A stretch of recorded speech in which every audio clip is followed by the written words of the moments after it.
जमिनीच्या व्यवहारासंदर्भात तुम्ही अमित शहांना पत्रही दिले.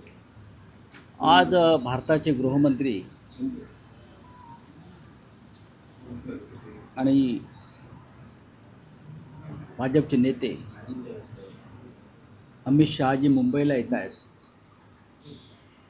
ते भारतीय जनता पक्षाच्या नवीन कार्यालयाचं भूमिपूजन करण्यासाठी.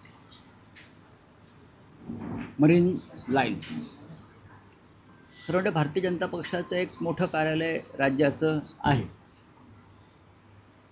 पण हातामध्ये अमर्याद सत्ता आणि धनसंपत्ती असल्यामुळे समुद्रासमोर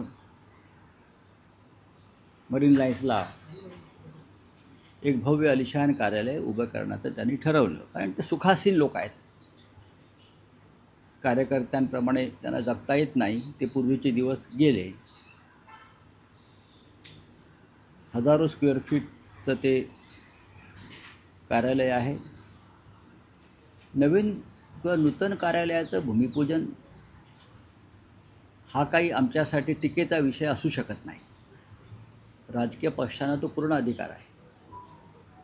देशभरामध्ये भाजपनं प्रत्येक जिल्ह्यामध्ये अशी पंचतारांकित कार्यालय उभी केली आहेत. 550पेक्षा जास्त. म्हणजे मुंबईतलं दिल्लीतलं कार्यालय जर आपण त्यांचं पाहाल तर प्रेसिडेंट ट्रम्पचं व्हाईट हाऊस मागे पडेल. पण त्याचंही आम्ही स्वागत करतो. पक्ष आपल्या प्रॉपर्ट्या तयार करत असतो, सत्ता आहे, उद्योगपती पैसे देत असतात. प्रश्न इतकाच आहे, मरीन लाईन्सला अद्याप मराठी भाषा भवन होऊ शकलं नाही.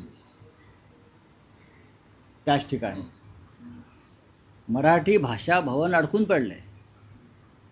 भूमिपूजन होऊन सुद्धा त्याकडे कोणाचं लक्ष नाही. पण आज गृहमंत्री एक पंचतारांकित भव्य असं कार्यालय त्याचं भूमिपूजन करण्यासाठी येतात. त्यांचं स्वागत आहे. मी आज पत्र लिहिलं आहे अमित शहांना आणि सामनासुद्धा आम्ही छापला आहे की किती वेगानं काम केलं जातं, किती वेगानं एक फाईल एका सत्ताधारी पक्षाची म्हणजे राफेलच्या वेगानं लिहिलं आहे. राफेलच्या वेगानं फाईल हलते. म्हणजे राफेलचा वेगसुद्धा मागे पडेल इतक्या वेगाने ती फाईल हल्ली.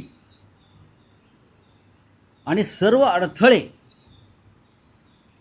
बरं का, कधी 24 तासात, कधी 2 तासात, कधी तासाभरात अडथळे दूर करून ती जागा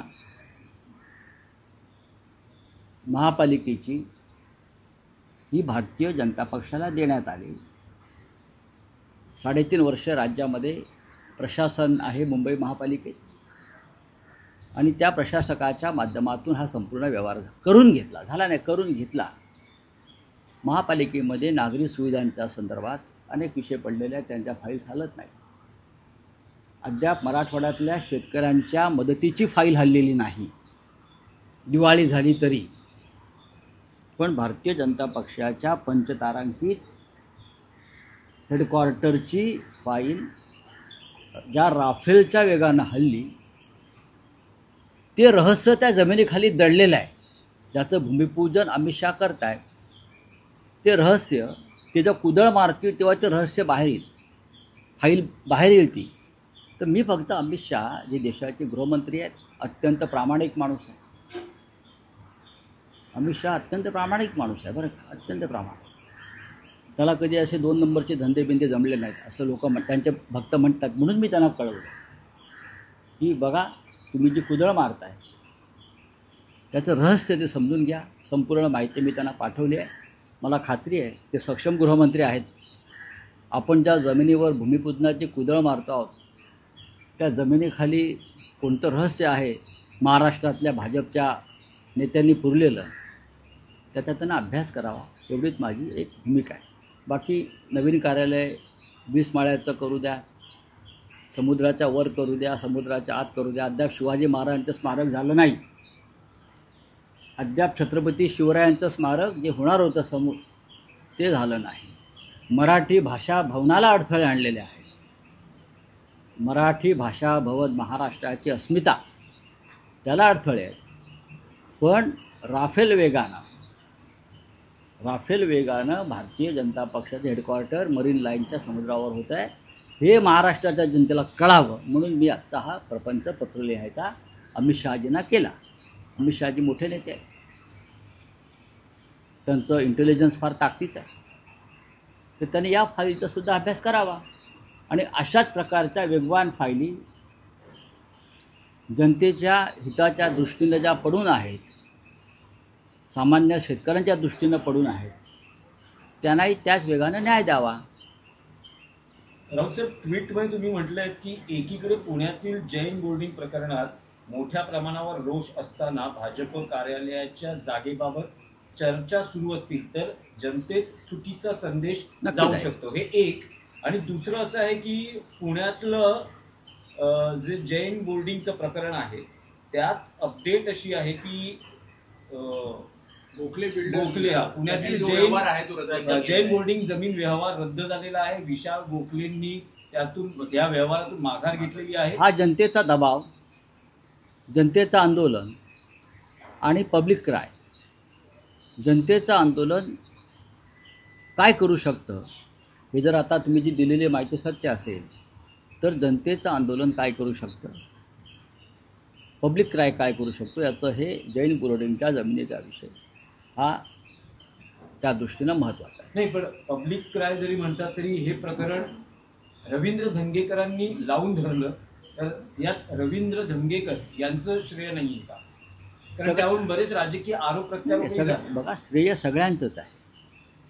जैन बांधव रस्त्यावर उतरले, जैन बांधवांनी उपोषण सुरू केलं, जैन बांधव हटले नाहीत, जैन बांधवांच्या पाठीशी सर्व राजकीय पक्ष उभे राहिले.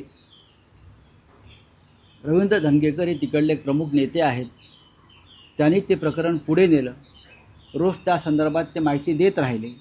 त्याच्यामुळे त्यांचं रिसर्च व त्यांचं शोधकता ही सुद्धा महत्त्वाची आहे.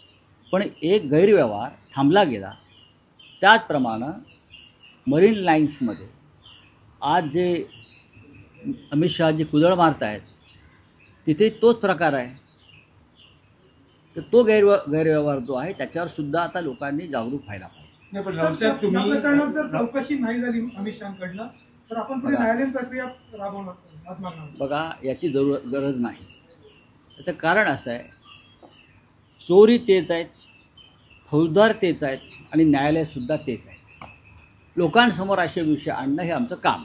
रावसाहेब, या भाजपच्या प्रदेश कार्यालयाच्या जागेचा म्हणजे जिथे भूमिपूजन होत आहे, तुम्ही म्हणतात वेगाने फायली हल्ल्या, वेगाने फायली हल्ल्या, रहस्य काय आणि आणि आणि आणि त्यातले मूळ मालक बरं का, भोगवटाधारक ह्यांचे याच्यात कसे बदल होत गेले जागा मिळवण्यासाठी, ह्याचं इत्यंभूत माहिती, तांत्रिक मुद्दे, राजकीय मुद्दे, एकनाथ डेव्हलपर, हे सगळे मुद्दे ह्याच्यामध्ये आलेले आहेत. तुम्ही ते पत्र लोकांसमोर आणावं अशी माझी विनंती आहे. राज्याच्या हिताच्या दृष्टीनं मराठवाड्यातल्या शेतकऱ्यांच्या मदतीची फाईल अद्याप उघडली गेली नाही, पण ज्यांच्या हातात सत्ता आहे त्यांनी आपल्या कार्यालयाची फाईल किती वेगानं फिरवली आणि फिरू शकते एवढंच मला सांगायचं आहे. माझ्या त्यांच्या नवीन कार्यालयाला शुभेच्छा आहेत. तिथून राज्याच्या हिताचं आणि मराठी माणसाच्या हिताचं काम हो, पण त्याच कार्यालयाच्या खिडकीतून अर्धवट राहिलेलं मराठी भाषा भवनसुद्धा त्याने पाहायला पाहिजे, हे माझं मत आहे.